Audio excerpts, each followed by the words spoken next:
ತಾನು ನೀರು ಕೊಡಬೇಕಾದಾಗ ಗುಡುಗಿ ಹಾಕ್ತದಂತೆ. ಮಳೆ ಮಳೆ ಮಳೆ ಬರೋಕ್ಕಿಂತ ಮೊದಲೇನು ಬರ್ತದೆ? ಗುಡುಗು ಬರ್ತದೆ. ಯಾಕೆ ಬರ್ತದೆ ಹೇಳಿ ನೋಡೋಣ. ಅದಕ್ಕೂ ಸೊಕ್ಕಂತೆ, ಅಹಂಕಾರವಂತೆ. ಕೆಳಗಿದ್ದೀರಿ ನೀವೆಲ್ಲ, ನಿಮಗೆ ನನ್ನ ದಯೆಯಿಂದ ನೀರು ಬರುತ್ತೆ ನೆನಪಿಟ್ಕೊಳ್ರಿ ಇಂಥ ಗುಡುಗು ಹಾಕಿ ಕೊಡ್ತದಂತೆ. ನಾವೆಲ್ಲ ಸ್ವಲ್ಪ ಶ್ರೀಮಂತರಾಗಿ ದುಡ್ಡು ಕೈಯಲ್ಲಿ ಬಂದ್ಬಿಡ್ತು ಅಂದರೆ ಇನ್ನೊಬ್ಬರಿಗೆ ಕೊಡಬೇಕಾದಾಗ 100 ಅಂದು ಕೊಡ್ತಿರ್ತೀವಂತೆ. ನಮಗೂ ಮೋಡಕ್ಕೂ ಏನು ವ್ಯತ್ಯಾಸ ಇಲ್ಲ. ಅದಕ್ಕೆ ಮೊದಲು ಮೋಡಗಳು ಬಂದು ಗುಡುಗು ಹಾಕಿದವಂತೆ. ಇನ್ನೇನು ಜೋರ ಗುಡುಗು ಹಾಕಿ ನೀರು ಹಾಕಬೇಕು. ಕೆಳಗೆ ಕೃಷ್ಣ ಕೂತಿದ್ದನ್ನು ನೋಡಿ ಗಾಬರಿ ಆಗ್ಬಿಡ್ತದೆ. ಕೃಷ್ಣ ಇದ್ದಾನೆ ಕೆಳಗಡೆಗೆ, ನಾವು ಜೋರಾಗಿ ಗುಡುಗು ಹಾಕಬಾರದು. ಮಹದತಿಕ್ರಮಣ ಶಂಕಿತ ಚೇತಾ ಮಂದ ಮಂದ ಮನುಗರ್ಜತಿ ಮೇಘ ಸುಹೃದಮಭ್ಯವರ್ಷತ್ಸು ಮನೋಭಿ ಛಾಯಯಾಚ ವಿವಿದೇವಿತ ಪತ್ರಂ. ಕೃಷ್ಣನನ್ನು ನೋಡಿ ಗಾಬರಿಗೊಂಡು ಜೋರಾಗಿ ಗುಡುಗು ಹಾಕಬೇಕಾದ ಮೋಡ ಮೆತ್ತಗೆ ಹಾಕಲಿಕ್ಕೆ ಶುರು ಮಾಡುತ್ತಂತೆ. ಮಂದ ಮಂದಂ ಗರ್ಜತಿ ಮೇಘ. ಯಾಕೆ ಮಂದ ಮಂದಕ್ಕೆ? ಆ ಮೋಡವೂ ಒಂದು ಪಾಠ ಹೇಳಿತಂತೆ. ಮತ್ತೆ ಏನು? ಗಿಡಗಳು ತಲೆ ಬಾಗಿಸೋದನ್ನು ಕಲಿಸಿದರೆ ಮೋಡ ಅಂತ ಇದೆ. ದೊಡ್ಡವರು ಬಂದಾಗ ಜೋರಾಗಿ ಮಾತಾಡಬೇಡ್ರಿ, ಸ್ವಲ್ಪ ಮೆತ್ತಗೆ ಮಾತಾಡ್ರಿ ಅಂತ ಕಲಿಸ್ತಾ ಇದೆ ಅಂತೆ. ನಾವು ಹಿಂದೆ ಯಾರಿದ್ದಾರೆ ಮುಂದೆ ಯಾರಿದ್ದಾರೆ ನೋಡೋದಿಲ್ಲೇ ಇಲ್ಲ. ದೇವರು ನಮಗೇನು ಲೌಡ್ ಸ್ಪೀಕರ್ ಕೊಟ್ಟಿದ್ದಾನೆ ಕಂಠದಲ್ಲಿ, ಅದನ್ನು ಪೂರ್ಣ ವಾಲ್ಯೂಮ್ ಇಟ್ಟಿರ್ತೀವಿ. ಎಷ್ಟು ಪೂರ್ಣ ವಾಲ್ಯೂಮ್ ಇಟ್ಟಿರ್ತೀವಿ ಅಂದರೆ ನಮ್ಮ ಮನೆಯಲ್ಲಿ ನಾವು ಮಾತಾಡ್ಕೊಂಡ್ರೆ ಬಾಜುಕಿನ ಮನೆಯವ್ರು ಬಂದು ಹೇಳ್ಬೋದು, ನಿಮ್ಮ ಮನೆಯಾಗ ಹಿಂಗಾತೇನೋ ಅಂತ ಅವ್ರು ಹೇಳ್ಬೋದು. ನೀವು ಹೇಳದೇ ಇದ್ದರೂ ಅವ್ರಿಗೆ ಗೊತ್ತಾಗ್ಬಿಡುತ್ತೆ. ಯಾಕೆ ಅಂದರೆ ನಮ್ಮ ಧ್ವನಿ ಎಷ್ಟು ಜೋರಾಗಿದೆಯೋ ಅಷ್ಟನ್ನೂ ಬಳಸಿ ಮಾತಾಡ್ತಾ ಇದ್ದೇವೆ. ಮೋಡ ಅಂತ ಇದೆ, ದೊಡ್ಡವರ ಸನ್ನಿಧಾನದಲ್ಲಿ ಮೆತ್ತಗೆ ಮಾತಾಡಬೇಕು ಅಂತ. ಪ್ರಾಯ ನೀವು ಅನೇಕ ಜನರು ನೋಡಿರಬಹುದು, ಸ್ವಾಮಿಗಳ ಹತ್ರ ಯಾರಾದರೂ ಮಾತಾಡ್ತಾ ಇದ್ದರೆ ಬಾಯಿಗೆ ಕೈ ಹಿಡಿದು ಅಡ್ಡಕ್ಕೆ ಮೆತ್ತಗೆ ಮಾತಾಡ್ತಿರ್ತಾರೆ. ಯಾಕೆ? ದೊಡ್ಡವರ ಬಳಿ ಜೋರಾಗಿ ಮಾತಾಡಬಾರ್ದು, ಮೆತ್ತಗೆ ಮಾತಾಡಬೇಕು ಅಂತ ಕಲಿಸ್ಬೇಕಂತೆ. ಹಾಗೆ ಮೋಡ ಅದೇನು ಜಡವಾದದ್ದು ಮೋಡ, ಅಲ್ಲಿ ಮೋಡ ಜಡ ಇದ್ದರೆ ಇದೆಲ್ಲ ಹೇಗೆ ಕಲಿಸುತ್ತೆ? ಅದಕ್ಕೆ ಏಕಾದಶ ಸ್ಕಂದದಲ್ಲಿ ಹೇಳುವಾಗ ಪ್ರಕೃತಿಯ ಪಾಠ ಅಂತ ಹೇಳ್ತಾರೆ. ಪ್ರಕೃತಿಯೂ ನಮಗೆ ಗುರು ಅಂತೆ. ಒಂದೊಂದರಿಂದ ಒಂದೊಂದು ಪಾಠವನ್ನು ಕಲಿಬೇಕು ಅಂತ ಹೇಳ್ತಾರೆ. ಮೋಡದಿಂದ ಒಂದು ಪಾಠ ಅಂತೆ. ಜ್ಞಾನಿಗಳ ಬಳಿ ಮಾತಾಡುವಾಗ ಮೆತ್ತಗೆ ಮಾತಾಡಬೇಕಂತೆ. ಯಾಕೆ ಅಂದರೆ ಅಕಸ್ಮಾತ್ ನಮ್ಮ ಶ್ವಾಸೋಚ್ಛ್ವಾಸ ಜೋರಾಗಿ ಬಾಯಿಯಲ್ಲಿನ ಉಗುಳು ಎಂಜಲು ಎದುರಿಗೆ ಇದ್ದವರಿಗೆ ಸಿಡಿದು ತಾಕಿದರೆ ಅವರಿಗೆ ನಾವು ಅಪಮಾನ ಮಾಡಿದಂತೆ ಅಲ್ಲವೇ? ಅದಕ್ಕೆ ಮೆತ್ತಗೆ ಮಾತಾಡಬೇಕು ಅನ್ನುವುದನ್ನು ಮಹದತಿಕ್ರಮಣ ಶಂಕಿತ ಚೇತ ಮಂದ ಮಂದ ಮನುಗರ್ಜತಿ ವೇಗ ಸಹೃದಮಭ್ಯ ವರ್ಷತ್ಸು ಮನೋಭಿಶ್ಛಾಯಯಾಚ ವಿಧದೆ ವಿತಪತ್ರಂ. ಮೋಡ ಆಯಿತು. ಅದಾದ ಮೇಲೆ ಯಶೋದೆ ಹತ್ರ ಹೋಗ್ತಾರಂತೆ. ಎಲ್ಲ ಗೋಪಿಕಾಸ್ತ್ರೀಯರು ಹೇಳ್ತಾರೆ, ನಿನ್ನ ಮಗನ ಈ ಗಾನದ ಮೋಡಿಯನ್ನು ಕೇಳಿ ನಾವೆಲ್ಲ ಮರಳಾಗಿದ್ದೇವಮ್ಮ. ಯಾವ ಗಾನವೂ ಹಳತಾದದ್ದಲ್ಲ, ಕೇಳಿ ಆಗಿಬಿಟ್ಟಿದೆ. ಎಷ್ಟು ಸರ್ತಿ ಕೇಳಬೇಕು ಅಂತ ಇಲ್ಲಿಯವರೆಗೆ ಒಂದು ದಿವಸವೂ ಅನಿಸಿಲ್ಲ. ನೆನಪಿಟ್ಕೊಳ್ಳಿ. ಯಾರಿಗಾದರೂ ಅನಿಸಿದೆಯಾ? ಭಗವಂತನ ಗಾನವನ್ನು ಕೇಳಿ ಆದ ಮೇಲೆ ಆ ಗೋಪಿಕಾಸ್ತ್ರೀಯರು ಹೇಳ್ತಾರೆ, ನಾವು ನಿತ್ಯದಲ್ಲಿ ಮುರಳಿಯ ನಾದವನ್ನು ಕೇಳ್ತೀವಿ, ನಿತ್ಯದಲ್ಲಿ ಕೃಷ್ಣನ ನೋಡ್ತೀವಿ, ನೋಡಿದಾಗಲೂ ಮತ್ತೆ ಮತ್ತೆ ಹೊಸದೇ ಅನಿಸುತ್ತೆ ಹೊರತಾಗಿ ಹಳೇದು ಅಂತ ಅನಿಸೋದಿಲ್ಲ. ಈ ನಮ್ಮ ಭಾಗವತ ಮಹಾಭಾರತ ರಾಮಾಯಣಗಳೆಲ್ಲವೂ ಅಷ್ಟೇ ಇರು, ನಿತ್ಯ ಓದಿದರೂ ನಿತ್ಯ ಹೊಸದಾಗಿರುತ್ತೆ ಹೊರತಾಗಿ ಹಳೇದಾಯಿತು ಅಂತ ಆಗೋದಿಲ್ಲ. ಅದೇ ಕಥೆ ಕಾದಂಬರಿಗಳನ್ನು ಓದಿಬಿಟ್ರೆ ಒಂದು ಸರ್ತಿ ಓದಿ ಒಗೆಯೋದಷ್ಟೇ ಕೆಲಸ. ಅದು ಮತ್ತೆ ಇನ್ನೊಂದು ಸರ್ತಿ ಓದೋ ಹಂಗಿಲ್ಲ. ರಾಮಾಯಣವನ್ನು ಪ್ರತಿ ವರ್ಷ ರಾಮನವಮಿ ಕೇಳ್ರಿ, ಮತ್ತೆ ಮುಂದಿನ ಸರ್ತಿ ರಾಮಾಯಣ ಕೇಳಿದ್ರು ಹೊಸಾದೆ. ಭಾಗವತ ಪ್ರತಿ ಸರ್ತಿ ಪೃಷ್ಠಪದಿ ಕೇಳ್ರಿ, ಮತ್ತೆ ಕೇಳಿದ್ರು ಹೊಸಾದೆ. ಮಹಾಭಾರತವನ್ನು ಮತ್ತೆ ಕೇಳ್ರಿ, ಮತ್ತೆ ಕೇಳಿದ್ರು ಹೊಸಾದೆ. ಯಾಕೆ ಇಷ್ಟು ಹೊಸಾದು ಅಂತ ಕೇಳಿದರೆ ಅದರ ಪ್ರತಿಪಾದ್ಯನಾದ ಶ್ರೀಕೃಷ್ಣನಿದ್ದಾನಲ್ಲ, ಅವ ನಿತ್ಯ ನೂತನ, ಅವನೇ ಹೊಸದಾಗಿ ಇದ್ದಾನೆ ನಿತ್ಯದಲ್ಲಿ ಎನ್ನುವುದಕ್ಕಾಗಿ ಅವನನ್ನು ಪ್ರತಿಪಾದನೆ ಮಾಡುವಂತಹ ಗ್ರಂಥಗಳು ಕೂಡ ನಿತ್ಯದಲ್ಲಿ ಹೊಸ ಹೊಸದಾದ ಮಾತುಗಳನ್ನು ತೋರಿಸ್ತಾ ಹೋಗ್ತಾ ಇದೆ. ಅವರೆಲ್ಲ ಆ ಮಾತುಗಳನ್ನು ತಿಳಿಸಿಕೊಡ್ತಾ ಇದ್ದಾರೆ. ದೇವತೆಗಳೆಲ್ಲ ಬಂದು ನಿಂತ್ರಲ್ಲ, ಒಬ್ಬರೊಬ್ಬರು ಮಾತಾಡ್ಕೊಳ್ಳಿಕ್ಕೆ ಶುರು ಮಾಡಿದ್ರಂತೆ. ಯಾರಿರಬಹುದು ಇವನು ಅಂತ ಅಲ್ರಿ? ದೇವರು ಅಂತ ಗೊತ್ತಿದೆ, ದೇವರು ಅಂತ ಗೊತ್ತಿಲ್ಲ ಅಂತಲ್ಲ. ಮತ್ತೆ ವಿಶೇಷ ಜಿಜ್ಞಾಸೆ ಬಂತಂತೆ, ಯಾರು ಅಂತ ತಿಳಿಯೋಣ ಈ ಶ್ರೀಕೃಷ್ಣನನ್ನ. ಸುಮನಸಸ್ತದುಪಧಾರ್ಯ ಸುರೇಶಾಃ ಶಕ್ರ ಶರ್ವ ಪರಮೇಷ್ಟಿ ಪುರೋಗಾಃ ಕವಯ ಆನತ ಕಂದರ ಗಾತ್ರಾಃ ಕಶ್ಮಲಂ ಯಯುಃ ಅನಿಶ್ಚಿತ ತತ್ವಾಃ. ಎಲ್ಲರೂ ಬಂದದ್ದು ಯಾಕೆ? ಯಾರಿವನು ಅಂತ ತಿಳಿದು ಹೋಗಬೇಕು ಅಂತ ಬಂದಿದ್ರಂತೆ. ಅಥಾತೋ ಬ್ರಹ್ಮ ಜಿಜ್ಞಾಸ. ಈ ದೇವರು ಯಾರು ಅಂತ ತಿಳ್ಕೊಂಡು ಹೋಗೋಣ ಅಂತ ಬಂದರೆ ಹೋಗುವಾಗ ಹೇಗೆ ಹೋದರು ಅಂದರೆ ಯಯುಹು ಅನಿಶ್ಚಿತ ತತ್ವಾಹ. ಈ ದೇವರು ಯಾರು ಅಂತ ನಮಗೆ ತಿಳಿಲಿಲ್ಲ ಅಂದ್ಕೊಂಡು ಹೋಗ್ಬಿಟ್ರು. ದೇವತೆಗಳ ಪಾಡೇನಾಯಿತು ವಿಚಾರ ಮಾಡಿ. ಯಾರನ್ನು ತಿಳಿಬೇಕು ಅಂತ ಬಂದಿದ್ರೋ ಆ ದೇವರು ಯಾರು ಅಂತ ಇವರಿಗೆ ಗೊತ್ತೇ ಆಗಲಿಲ್ವಂತೆ. ಯಾಕೆ ಅಂದರೆ ಅಷ್ಟು ಮಹಿಮೆ ಉಳ್ಳವನಾಗಿದ್ದಾನೆ ಶ್ರೀಕೃಷ್ಣ ಪರಮಾತ್ಮ. ಅನಂತ ಮಹಿಮೋಪೇತನಾದ ದೇವರನ್ನು ಒಂದೇ ಸರ್ತಿ ಬಂದು ನಿಂತು ಕೇಳಿ ತಿಳಿದು ಮುಗಿಸಿಬಿಟ್ಟಿವಿ ಅಂತ ಅನ್ನೋದು ಸಾಧ್ಯ ಆಗೋದಿಲ್ಲ ಅಂತ ಹೇಳ್ತಾರೆ. ಸುಮನಸಃ ತದುಪಧಾರ್ಯ ಸುರೇಶಾಹ ಶರ್ವಶಕ್ರ ಪರಮೇಷ್ಟಿ ಪುರೋಗಾಹ. ಅದಾದ ಮೇಲೆ ಆಕಳುಗಳೆಲ್ಲ ಪುನಃ ಸಂಜೆ ಆಯಿತು. ಇಷ್ಟೊತ್ತೆಲ್ಲ ಗಾನವನ್ನು ಮುಗಿಸಿಕೊಂಡ, ಸಂಜೆ ಆಯಿತು. ತಿರುಗಿ ಹೊರಟ ಮತ್ತೆ ಭಗವಂತ. ಮೊನ್ನೆ ಹೊರಟಿದ್ದ, ಇವತ್ತು ತಿರುಗಿ ಹೊರಟಿದ್ದಾನೆ. ಹೊರಡುವಾಗ ಈ ಎತ್ತುಗಳೆಲ್ಲ ತಮ್ಮ ಮನೆಗೆ ಹೋಗಬೇಕು ಅಂದರೆ ಭಾರಿ ಉತ್ಸಾಹ ಅಂತೆ. ದಪ ದಪ ದಪ ದಪ ಅಂತ ಓಡ್ಕೋತ ಹೋಗೋದಂತೆ. ಎಷ್ಟು ವೇಗದಿಂದ ಓಡ್ತಿದ್ವು ಅಂತ ಕೇಳಿದರೆ ಆ ಗೋಕುಲದ ತುಂಬ ಧೂಳೆ ಬಿಸಿಬಿಟ್ಟುವಂತೆ. ಇದ್ದ ಮಣ್ಣುಗಳೆಲ್ಲ ಮೇಲೆ ತೆಳಗೆ ಆಗಿ ಆ ಕಡೆ ಈ ಕಡೆ ಚೆಲ್ಲಾಪಿಲ್ಲಿ ಆಗ್ಲಿಕ್ಕೆ ಶುರುವಾಯಿತಂತೆ. ಊರಲ್ಲಿದ್ದವರೆಲ್ಲ ಅನ್ಕೋಬೇಕಂತ, ಸಂಜಾತಪ ಇನ್ನು ಎಲ್ಲ ದನ ಬಂದುವು ಅಂತ ಅನ್ಕೋಬೇಕಂತೆ. ಆ ಧೂಳು ಎಬ್ಬಿಸಿ ದನಗಳು ಬಂದುವು ಅಂತೇನು ಜನರಿಗೆ ಒಂದು ತರಹದ ಕಿರಿಕಿರಿ ಉಂಟಾಗ್ತಾ ಇತ್ತೋ, ಅಸಮಾಧಾನ ಉಂಟಾಗ್ತಾ ಇತ್ತೋ, ಅದನ್ನು ಪರಿಹಾರ ಮಾಡ್ತಿದ್ದಂತೆ ಶ್ರೀಕೃಷ್ಣ. ಹೇಗೆ ಮಾಡ್ತಾ ಇದ್ದ ಅಂದರೆ, ನಿಜ ಪದಾಬ್ಜಧಲೈರ್ಧಜ ವಜ್ರೈ ನಿರಜಾಂಕುಶ ವಿಚಿತ್ರ ಲಲಾಮೈ ವ್ರಜಭವ ಪ್ರಶಮಯಂತುರತೋದಂ ವರ್ಷಮ ಧುರ್ಯಗತಿ ಈರಿತವೇಣು. ಆ ಭಗವಂತ ಅವರಿಗಿಂತ ಎಲ್ಲ ದುಃಖವನ್ನು ಪರಿಹಾರ ಮಾಡುವುದಕ್ಕೆ ತಾನು ಅವುಗಳ ಹಿಂದೆ ಹೋಗ್ತಾ ಇದ್ದಂತೆ. ಯಾವುಗಳ ಹಿಂದೆ? ಎತ್ತುಗಳು, ದನಗಳು, ಆಕಳುಗಳು ಮುಂದೆ ಓಡಿ ಹೋಗಿ ಎಲ್ಲ ಧೂಳನ್ನು ಎಬ್ಬಿಸಿ ಹೋದರೆ, ಅದಾದ ಮೇಲೆ ಏನು ಕಿರಿಕಿರಿಪ ಮಹಾರಾಯ ಇದು ಅಂತ ಯಾರಾದರೂ ಹೊರಗೆ ಬಂದು ನೋಡಿದರೆ ಕಾಣಿಸೋದೇನು ಅಂದರೆ ಯಾವ ಎತ್ತು ಆಕಳ ಕಾಣಿಸ್ತಿರ್ಲಿಲ್ವಂತೆ, ಶ್ರೀಕೃಷ್ಣ ಕಾಣಿಸ್ತಿದ್ದಂತೆ. ಅವೊಂದು ಅಂತ ಅಡ್ಡಿ ಇಲ್ಲ, ನಿತ್ಯ ದನ ಆಕಳ ಹಿಂಗೆ ದಪ ದಪ ಶಬ್ದ ಮಾಡ್ಕೊಂಡು ಹೋಗಲಿ, ಯಾಕಂದ್ರೆ ಅವು ಹೋದ ಮೇಲೆ ನಾವು ಹೊರಗೆ ಬಂದು ಕೃಷ್ಣನರ ನೋಡ್ತೀವಿ ದಿವಸ ಅಂತ ತಿಳ್ಕೊಂಡು ಹೇಳಿ. ಅದಕ್ಕೆ ಕೆಲವರು ಇರ್ತಾರೆ ನೋಡ್ರಿ, ಹಾರ್ನಾಕಿ ಹೋಗ್ಬಿಡ್ತಾರೆ ಮುಂದೆ ಹೋಗೋರು, ಹೊರಗೆ ಬಂದು ನೋಡಿದ ಮೇಲೆ ಯಾರು ನೋಡ್ಬೇಕಲ್ಲ ಅವ್ರನ್ನೇ ನೋಡ್ಲಿಕ್ಕೆ ನಿಂತಿರ್ತೀವಲ್ಲ. ಹಾಗೆ ಈ ದನಗಳು ಆಕಳುಗಳೆಲ್ಲ ಶಬ್ದ ಮಾಡಿಕೊಂಡು ಧೂಳು ಮಾಡಿಕೊಂಡು ಎದ್ದು ಮುಂದೆ ಹೋದರೆ, ಇದೇನು ಆಕಳದ ದನಗಳ ಕಿರಿಕಿರಿಪ ನಿತ್ಯ ಅಂತ ಹೊರಗೆ ಬಂದು ನೋಡಿದರೆ ಅವೆಲ್ಲ ಹೋಗಿರ್ತಿದ್ವಂತೆ. ಕೃಷ್ಣ ಬಂದಿರ್ತಿದ್ದಂತೆ. ಆ ಕೃಷ್ಣದ ಮುಖವನ್ನು ನೋಡ್ತಾ ಇದ್ದಾರೆ. ಭಗವಂತ ಕೊರಳಲ್ಲಿ ತುಳಸಿಯ ಮಾಲೆಯನ್ನು ಹಾಕ್ಕೊಂಡಿದ್ದಂತೆ. ಹೋಗುವಾಗ ಆ ಮಾಲೆ ಕಥೆ ಹೇಳಿಲ್ಲ, ನೆನಪಿಟ್ಕೊಳ್ಳಿ. ಹೋಗುವಾಗ ವೈಜಯಂತಿ ಮಾಲೆಯನ್ನು ಹಾಕ್ಕೊಂಡಿದ್ದಾನೆ ಅಂತ ಹೇಳಿತ್ತು ಮೊನ್ನೆ ದಿವಸ ಹೇಳುವಾಗ. ಇವತ್ತು ಗೋಪಿಕಾಸ್ತ್ರೀಯರಂತಾರೆ, ಬರುವಾಗ ಶ್ರೀಕೃಷ್ಣ ತುಳಸಿಯ ಮಾಲೆಯನ್ನು ಹಾಕ್ಕೊಂಡಿದ್ದ. ಎಲ್ಲ ಮಾಲೆಗಳಿಗಿಂತಲೂ ದೇವರಿಗೆ ತುಳಸಿ ಮಾಲೆಯ ಮೇಲೆ ಬಹಳ ಪ್ರೀತಿ, ನೆನಪಿಟ್ಕೊಳ್ಳಿ. ಯಾಕೆಂದರೆ ನೀವು ಯಾವ ಹೂಗಳನ್ನು ಕೊಡೋಕ್ಕಿಂತ ತುಳಸಿ ಒಂದನ್ನು ಏರಿಸಿದರೆ ದೇವರು ಸಂತುಷ್ಟನಾಗಿ ಬಿಡ್ತಾನಂತೆ. ತುಳಸಿಯಲ್ಲಿ ಏನಿದೆ ಎಂಬುದು ನಮಗೆ ಗೊತ್ತಾಗೋದಿಲ್ಲ. ಬಹಳ ಅದ್ಭುತವಾಗಿ ತುಳಸಿ. ಬ್ರಹ್ಮವೈವರ್ತ ಪುರಾಣದಲ್ಲಿ ಹೇಳುವಾಗ ಒಂದು ಮಾತು ಹೇಳ್ತಾರೆ, ತುಳಸಿ ದೇವರಿಗೆ ಎಷ್ಟು ಪ್ರೀತಿ, ಮೂರನ್ನು ಯಾವಾಗಲೂ ಕೂಡಿಸಿ ಇಡಬೇಕಂತ, ಅವುಗಳಲ್ಲಿ ಒಂದನ್ನೂ ಬಿಡಿಸಬೇಡ್ರಿ ಅಂತ ಹೇಳ್ತಾರೆ. ತುಳಸಿ, ಶಂಖ, ಪರಮಾತ್ಮ, ಈ ಮೂರು ಯಾವಾಗಲೂ ಏಕತ್ರ ಇರಬೇಕಂತೆ. ಒಂದನ್ನು ಬಿಡಿಸಿದರೆ ಜನ್ಮಾಂತರದಲ್ಲಿ ಹೆಂಡತಿಯ ವಿಯೋಗ ಆಗುತ್ತೆ ಅಂತ ತಿಳಿಸಿಕೊಡ್ತಾ ಇದೆ ಶಾಸ್ತ್ರ, ನೆನಪಿಟ್ಕೊಳ್ಳೋದು. ಹೆಂಡತಿಯ ವಿಯೋಗ ಆಗಿಬಿಡುತ್ತೆ. ಯಾವ ಕಾರಣಕ್ಕೂ ತುಳಸಿಯನ್ನು, ಶಾಲಗ್ರಾಮವನ್ನು, ಶಂಖವನ್ನು ಬೇರೆ ಬೇರೆ ಮಾಡಬೇಡ್ರಿ. ಬೇರೆ ಬೇರೆ ಮಾಡಬೇಡ್ರಿ ಅರ್ಥಾತ್ ದೇವರ ಪೂಜೆಯನ್ನು ಮಾಡಿರಿ, ತುಳಸಿಯನ್ನು ನಿತ್ಯದಲ್ಲಿ ಏರಿಸ್ರಿ ಅಂತ ಹೇಳ್ತಾರೆ. ಕೃಷ್ಣ ತುಳಸಿ ಮಾಲೆಯನ್ನು ಹಾಕ್ಕೊಂಡು ಬಂದಿದ್ದಂತೆ. ಯಾರು ಹಾಕಿದ್ರು ತುಳಸಿ ಮಾಲೆ? ನೋಡ್ರಿ, ಕಾಡಲ್ಲಿ ತುಳಸಿ ಸೊಂಪಾಗಿ ಬೆಳೆದಿರುತ್ತೆ, ಯಾರು ಬೆಳೆಸೋದು ಬೇಕಾಗಿಲ್ಲ. ಊರಲ್ಲಿ ನಿತ್ಯ ನೀರು ಹಾಕಿದರೆ ಬೆಳೀಲಿಕ್ಕೆ ತಯಾರಿಲ್ಲ ತುಳಸಿ. ಅಂಥದ್ದು ಕಾಡಿನಲ್ಲಿ ನೀವೇನು ಹಾಕದೆ ಇದ್ರೂ ಬೆಳೆದಿರುತ್ತಂತೆ. ಆ ಬೆಳೆದಿರುವಂತಹ ತುಳಸಿಯನ್ನು ಎಲ್ಲ ಗೋಪಾಲಕರು ಸೇರಿ ಹರ್ಕೊಂಡು ಬರಬೇಕಂತೆ. ಹರಿದುಕೊಂಡು ಬಂದು ತಾವೇ ಪೋಣಿಸಿ ಸೇರಿಸಿ ಕಟ್ಟಿ ಮಾಲಿ ಮಾಡಿ ಕೃಷ್ಣನಿಗೆ ಹಾಕಬೇಕಂತೆ. ಅಲ್ರಿ, ಏನು ಭಾಗ್ಯ ರೀ ಎಲ್ಲರ ಗೊಲ್ಲರದು. ದನ ಕಾಯೋರ ಭಾಗ್ಯ ಎಂಥದ್ದು. ನಾವು ಒಂದು ಯಾವತ್ತೋ ದೇವರ ಪೂಜೆ, ದೊಡ್ಡ ಹಬ್ಬ ಹುಣ್ಣಿಮೆ ದಿವಸ ಇದ್ದು ಹೂಗಳ ಮಾಲೆ ಮಾಡಿ ಹಾಕಿಬಿಟ್ರೆ, ನಾವು ಹೂ ಮಾಲೆ ಮಾಡಿ ಹಾಕಿಬಿಟ್ವಿ ದೇವರಿಗೆ ಎಂತ ದೊಡ್ಡ ಭಾಗ್ಯ ಅಂತ ತಿಳ್ಕೊಂಡಿರ್ತೀವಿ. ನಿತ್ಯದಲ್ಲಿ ಗೋಪಾಲಕರು ಕೃಷ್ಣನಿಗೆ ಮಾಡುವ ಸೇವೆ ಏನು ಅಂತ ಕೇಳಿದರೆ, ಇದ್ದ ಎಲ್ಲ ತುಳಸಿಗಳನ್ನು ಹರ್ಕೊಂಡು ಬಂದು ಮಾಲೆಯನ್ನು ಮಾಡಿ ಹಾಕಬೇಕಂತೆ. ಏನು ಪುಣ್ಯ ಇತ್ತವರದ್ದು. ಎಲ್ಲ ಗೋಪಾಲಕರು ದೇವತೆಗಳೇ ಅಲ್ಲ, ಮತ್ತಿನ್ಯಾರು ಹೇಳಬೇಕು. ಎಲ್ಲ ಗೋಪಾಲಕರು ದೇವತೆಗಳೇ ಆದದ್ರಿಂದ ದೇವತೆಗಳಿಗೆ ಆ ಭಾಗ್ಯ ಇತ್ತು. ಏನು ಭಾಗ್ಯ ಇತ್ತು ಅಂದರೆ, ದೇವರಿಗೆ ತುಳಸಿ ಸಾಕ್ಷಾತ್ ಸಮರ್ಪಣೆ ಮಾಡುವಂತಹ ಭಾಗ್ಯ ಇತ್ತಂತೆ. ಹೌದು, ತುಳಸಿ ತುಳಸಿ ಅಂತಂತಾರಲ್ಲ, ಏನು ಅರ್ಥ ತುಳಸಿ ಅಂದರೆ?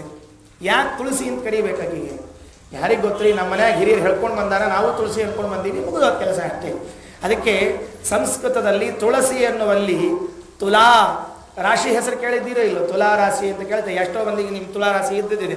ತುಲಾ ಅಂದರೆ ತಕ್ಕಡಿ ಅಂತ ಅರ್ಥ, ತೂಗೋದು ಅಂತ ಅರ್ಥ. ಸಿ ಅಂದರೆ ತೂಗಲಿಕ್ಕೆ ಸಾಧ್ಯ ಇಲ್ಲ. ಯಾವ ಗಿಡದ ಮುಂದೆ, ಯಾವ ದಳದ ಮುಂದೆ ಇನ್ಯಾವ ಹೂಗಳು ಹಣ್ಣುಗಳು ತೂಗ್ಲಿಕ್ಕೆ ಸಾಧ್ಯ ಇಲ್ಲ, ಅದನ್ನು ತುಳಸಿ ಅಂತ ಕರಿಬೇಕಂತ ನೆನ್ಪಿಟ್ಕೊಳ್ರಿ. ತೂಕಕ್ಕೆ ಹಾಕಿದರೆ ಒಂದು ಕಡೆ ತಕ್ಕಡಿ ಒಳಗೆ ತುಳಸಿನ, ಇನ್ನೊಂದು ಕಡೆಗೆ ಬೇಕಾದ ಕಮಲದ ಹೂವನ್ನು, ಮತ್ತೊಂದು ಹೂವನ್ನು ಇಟ್ಟರೂ ಕೂಡ ತುಳಸಿನೇ ಭಾರ ಆಗತ್ತಂತೆ, ಉಳಿದದ್ದು ಭಾರ ಆಗೋದಿಲ್ವಂತೆ. ಅದಕ್ಕಾಗಿ ಅದನ್ನು ತುಳಸಿ ಅಂತ ಕರೀತಾರಂತೆ.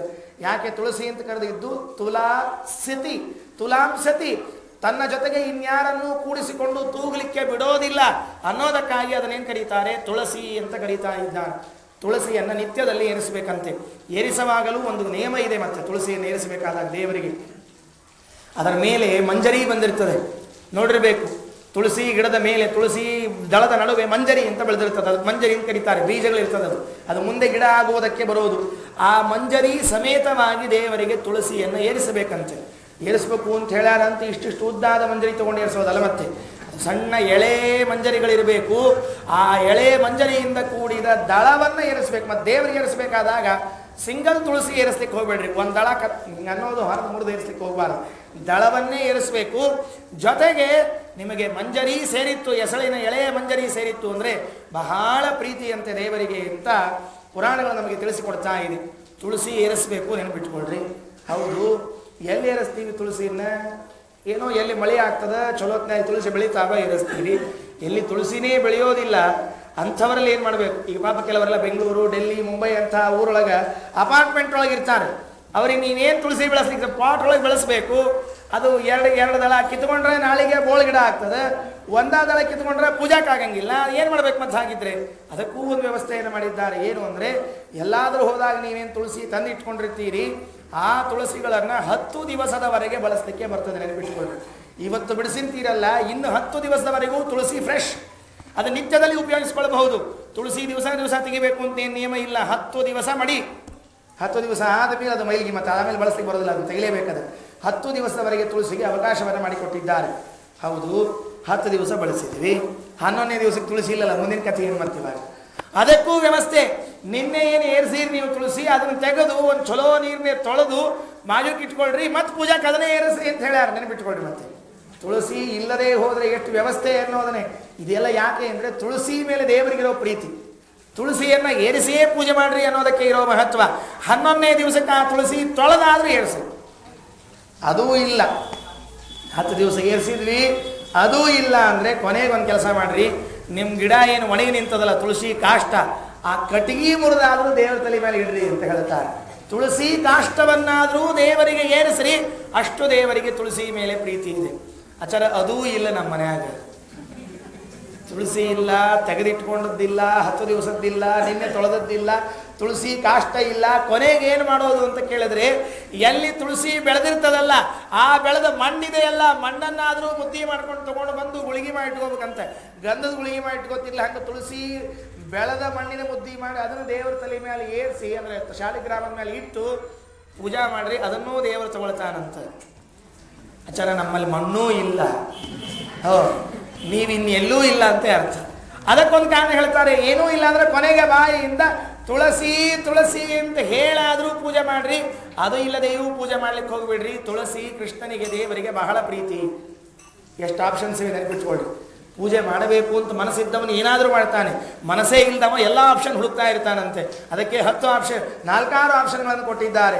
ಇದ್ದ ತುಳಸಿಯನ್ನು 10 ದಿವಸ ಇಟ್ಕೊಳ್ರಿ, ಇಲ್ಲದೇ ಇದ್ರೆ ತೊಳೆದಿಟ್ಕೊಳ್ರಿ, ಇಲ್ಲದೇ ಇದ್ರೆ ಕಾಟ ಏರಿಸ್ರಿ, ಅದೂ ಇಲ್ಲ ಮಣ್ಣು, ಅದೂ ಇಲ್ಲದೇ ಇದ್ರೆ ಬಾಯಲ್ಲಿ ತುಳಸಿ ತುಳಸಿ ಅಂತ ಹೇಳಾದರೂ ದೇವರ ಪೂಜೆಯನ್ನು ಮಾಡ್ರಿ. ಕೃಷ್ಣ ನಿತ್ಯ ವನದಿಂದ ಬರುವಾಗ ಎಲ್ಲ ಗೋಪಾಲಕರು ಸೇರಿ ಕೊರಳಿಗೆ ತುಳಸಿ ಮಾಲೆಯನ್ನು ಹಾಕ್ಕೊಂಡು ಬರ್ತಾ ಇದ್ದಾರಂತೆ.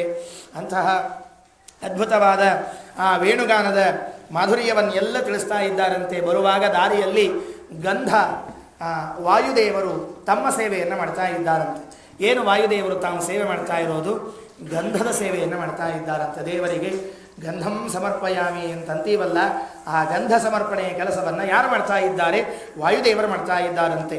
ಮಂದವಾಯು ಉಪವಾಕ್ಯನುಕೂಲಂ ಮಾನಯನ್ ಮಲಯಜಸ್ಪರ್ಶೇನ ಬಂದಿನಸ್ತಮುಪದೇವ ಗಣಾಗೆ ವಾದ್ಯಗೀತ ಬಲಿ ವಿಪ್ಪರಿವೃಹು. ಎಲ್ಲಿಯೋ ದೂರದಲ್ಲಿ ಮಲಯ ಪರ್ವತ ಅಂತಿದೆ ಅಂತೆ. ನಾವೆಲ್ಲ ಇವತ್ತು ಯಾವ ಪರ್ವತಗಳ ಹೆಸರು ಕೇಳಿಲ್ಲ, ಅದರಿಂದ ಗೊತ್ತಾಗೋದಿಲ್ಲ. ಮಲಯ ಪರ್ವತ ಅಂದರೆ ಪ್ರಾಯ ಆಶ್ಚರ್ಯ. ಅದು ಪರ್ವತದ ತುಂಬ ಗಂಧದ ಮರಗಳೇ, ಇನ್ನೇನಿಲ್ಲ ಅಲ್ಲಿ, ಬೇರೆ ಗಿಡಗಳೇ ಇಲ್ಲ. ಎಲ್ಲಿ ಅಂದರೆ ಮಲಯ ಪರ್ವತ. ಆ ಮಲಯ ಪರ್ವತ ತುಂಬ ಬೆಳೆದಿದ್ದು ಗಂಧದ ಮರಗಳು. ಆ ಗಂಧದ ಮರಗಳ ಮೇಲೆ ವಾಯುದೇವರನ್ನು ಬೀಸಬೇಕಂತೆ, ಜೋರಾಗಿ ಬೀಸಬೇಕಂತೆ. ಬೀಸಿದವರು ಎಲ್ಲಿಗೆ ಬರಬೇಕು ಅಂದರೆ ನೇರವಾಗಿ ಗೋವರ್ಧನದಿಂದ ಹೊರಟಿದ್ದಾನಲ್ಲ ಭಗವಂತ, ಅಲ್ಲಿಗೆ ಬರಬೇಕಂತೆ. ಭಗವಂತ ಮನೆಗೆ ಹೊರಟಿದ್ದೀಯಾ, ನಿನಗೊಂದು ಸಣ್ಣ ಸೇವೆ ಏನು ಅಂದರೆ ಗಂಧಂ ಸಮರ್ಪಯಾಮಿ ಅಂತ ಆ ಮಲಯ ಪರ್ವತದಲ್ಲಿದ್ದ ಗಂಧವನ್ನೆಲ್ಲ ತಂದು ಶ್ರೀಕೃಷ್ಣನ ಮೇಲೆ ಅರ್ಪಿಸಬೇಕಂತೆ. ದೇವರಿಗೆ ಗಂಧವನ್ನು ತೈರಿ ಏರಿಸಬೇಕು ಅಂತ ನಿಯಮ ಇದೆ. ನಾವು ಏರಿಸೋ ಗಂಧ ಎಷ್ಟಿದೆ ಹೇಳಿ ನೋಡೋಣ. ನಾವು ಏರಿಸೋ ಗಂಧ, ಅದು ಕೆಲವರು ಗಂಧ ಏರಿಸೋದು ಬಹಳ ಶಾಣೆತನ. ಭಾಳ ಎಲ್ಲಿ ತೈಕೋತ್ ಕೊಡ್ಬೇಕು ಅಂಥೇಳಿ ಒಂಚೂರು ಹಿಂಗೆ ತೇರಿ ರಾಡಿ ಮಾಡಿ ಅದನ್ನು ತುಳಸಿ ದಳದಾಗೆ ಹಿಂಗೆ ಸಿಡಿಸಿಬಿಡ್ತಾರೆ. ಗಂಧಂ ಸಮರ್ಪಯಾಮಿ ಸಮರ್ಪಯಾಮಿ ಅಂಥೇಳಿ ಅದನ್ನೇ ಅಷ್ಟಕ್ಕೆ ಗಂಧವನ್ನು ಮುಗಿಸ್ಬಿಡ್ತಾರೆ. ಹಾಗೆಲ್ಲ ಗಂಧವನ್ನು ಸಿಡಿಸಬಾರ್ದು. ಮತ್ತು ದೇವರಿಗೆ ಚೆನ್ನಾಗಿ ತೆಗೆದು ಮುದ್ದಿ ಮಾಡಿ ಗಂಧವನ್ನು ಉರುಳಿಯನ್ನೇ ಏರಿಸಬೇಕೆ ಹೊರತಾಗಿ ಗಂಧವನ್ನು ನೀರಾಗಿ ತೇರಿಸಿ ಝಾಡಿಸಿ ಗಂಧಂ ಸಮರ್ಪಯಾಮಿ ಅಲ್ಲಿಗೆ ಹೋಗಬಾರ್ದು. ಚೆನ್ನಾಗಿ ಗಂಧವನ್ನು ತೇರಿಸಿ ಅಲಂಕಾರ ಮಾಡಬೇಕು. ಇಡೀ ದೇಹಕ್ಕೆ ಗಂಧವನ್ನು ಲೇಪನೆ ಮಾಡಬೇಕು ಅಂತಿದೆ. ಇಡೀ ದೇಹಕ್ಕೆ ಗಂಧ ಲೇಪನ ಮಾಡುವಷ್ಟು ತೆಕ್ಕೊತ್ಕೊಳ್ಳಿಕ್ಕೆ ಆಗಿಲ್ಲ. ಅಲ್ಲ, ನಮ್ಮ ಪೂರ್ತಿಯಾಗಿ ತೆಕ್ಕೊಳ್ಳಿಕ್ಕೆ ಗಂಧಕ್ಕೆ ಆಗಂಗಿಲ್ಲ, ಇನ್ನು ದೇವರಿಗೆ ಎಲ್ಲಿ ತೆಕ್ಕೊತ್ಕೊಳ್ಳೋಣ ನಾವು? ಅದಕ್ಕೆ ಏನು ಮಾಡ್ತೀವಿ, ಒಂದು ಸ್ವಲ್ಪ ತೆಗಿತೀವಲ್ಲ. ನಿಜವಾಗಿ ವಾಯುದೇವರ ಆ ಗಂಧವನ್ನು ತಂದದ್ದೆಷ್ಟಿತ್ತು ಅಂದರೆ ಆಪಾದ ಮೂಳಿ ಪರ್ಯಂತರವಾಗಿ ಸುರುಬಿಟ್ರಂತೆ. ಗಂಧವನ್ನು ದಬದಬ ಅಂತ ಸುರುವಿದ್ರಂತೆ. ಕೃಷ್ಣನ ಮೈ ತುಂಬ ಗಂಧದ ಲೇಪನವನ್ನು ಮಾಡಿ ವಾಯುದೇವರು ತಮ್ಮ ಸೇವೆಯನ್ನು ಮಾಡ್ತಕ್ಕಂಥವರಾಗಿದ್ದಾರಂತೆ. ಇದಾದ ಮೇಲೆ ದಾರಿಯಲ್ಲಿ ವಯಸ್ಸಾದವರು ಹೊರಟಿದ್ರಂತೆ. ಕೃಷ್ಣ ಬಂದದ್ದು ನೋಡಿದರು. ತಮ್ಮ ವಯಸ್ಸಾಗಿದೆ ನಿಜ, ವಾಸ್ತವಿಕವಾಗಿ ವಯಸ್ಸಾದವರಿಗೆ ಚಿಕ್ಕವರ ನಮಸ್ಕಾರ. ಆದರೆ ವೃದ್ಧರಾಗಿದ್ದರೂ ಕೂಡ ಕೃಷ್ಣನನ್ನು ಕಂಡು ಈತ ಭಗವಂತನ ಅವತಾರ ಅಂತ ಗೊತ್ತಿದ್ದ ಜನ, ಅಥವಾ ಈತೊಬ್ಬ ವಿಭೂತಿ ರೂಪ ಅಂತ ಗೊತ್ತಿದ್ದ ಜನ ಎಲ್ಲ ಅವರೇ ಕಾಲಿಗೆ ಬೀಳ್ತಾ ಇದ್ದಾರಂತೆ. ವಂದ್ಯಮಾನ ಚರಣ ಪತಿವೃದ್ಧೈ ಕೃತ್ಸ್ನಗೋದರಮಪೋಜ್ಞದಿಯಾಂತೆ ಗೀತವೇಡುರನುಗೋಧೃತ ಕೀರ್ತಿ. ಮುಗಿಸಿಕೊಂಡು ನೇರ ಮನೆಗೆ ಬಂದ. ಮನೆಗೆ ಬರ್ತಾ ಇರುವಾಗ ಯಾವ ಮನೆ ಮುಂದೆ ಹಾದು ಹೋಗಿದ್ನೋ ಅದೇ ಮನೆ ಮುಂದೆ ಪುನಃ ಬಂದ. ಯಾವ ಗೋಪಿಕಾಸ್ತ್ರೀಯರು ಹೋಗುವಾಗ ಕೃಷ್ಣನನ್ನು ಪಾಪ ಕೈ ಬೀಸಿ ಕಳಿಸಿದ್ರು, ನಮ್ಮ ಭಾಷೆಯಲ್ಲಿ ಟಾಟಾ ಮಾಡಿ ಕಳಿಸಿದ್ರು, ಅವರೆಲ್ಲ ಇವತ್ತು ಬರುವಾಗ ಕಾಯ್ತಾ ಇದ್ದಾರಂತೆ. ಹೋಗುವಾಗ ಕೃಷ್ಣ ನಮ್ಮನ್ನು ನೋಡಿ ಹೋಗಿದ್ದ, ಈಗ ಬರುವಾಗ ಕೃಷ್ಣ ನಮ್ಮನ್ನು ನೋಡ್ತಾನೋ ಇಲ್ವೋ ಅಂತ ತಮ್ಮ ಕಟ್ಟೆಯ ಮೇಲೆ ನಿಂತುಕೊಂಡು ಕೃಷ್ಣನ ಆಗಮನದ ನಿರೀಕ್ಷಣವನ್ನು ಮಾಡ್ತಾ ಇದ್ದಾರಂತೆ. ಅವನ ಮುಖ ನೋಡಿದರಂತೆ. ಹೇಗಿತ್ತು? ಮಧವಿಗೂರ್ಣಿತಲೋಚನ ಈಶತ್ ಮಾನದ ಸ್ವಸುಹೃದಂಬನಮಾಲಿ ಬದರ ಪಾಂಡು ಬದನೋ ಮೃದುಗಂಡಂ ಮಂಡಯಂ ಕನಕ ಕುಂಡಲ ಲಕ್ಷ್ಮ್ಯ.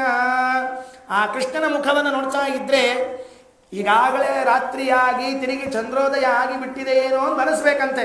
ಯಾಕಂದರೆ ಕೃಷ್ಣನ ಮುಖ ಇದ್ದದ್ದು ಚಂದ್ರನಂತೆ ಕಾಣ್ತಾ ಇತ್ತಂತೆ.